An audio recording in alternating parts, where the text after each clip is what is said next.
vi kunne blive millionærer og rejse til Spanien, ligesom vi plejer. Det har du selv sagt, jeg ved ikke hvor mange gange. Og det plejer at tage en uge eller højst 10 dage, før vi skal afsted. Og derfor har jeg altså bestilt til på næste torsdag, og det er der ikke noget at gøre ved. Så må vi jo afbestille. Kjeld, det siger jeg dig. Meget har du budt mig i alle disse år. Det har ved Gud ikke været lutter lavkage og dans på roser. Og det ved du også godt.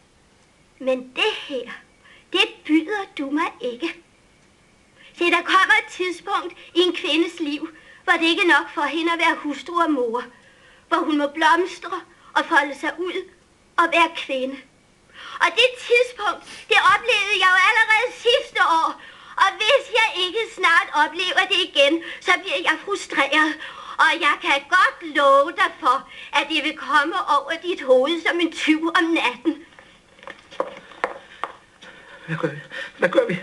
Det er sgu meget rigtigt, hvad Yvonne siger. Jeg kan sgu ikke være det bekendt, Egon. Det kan man sgu ikke.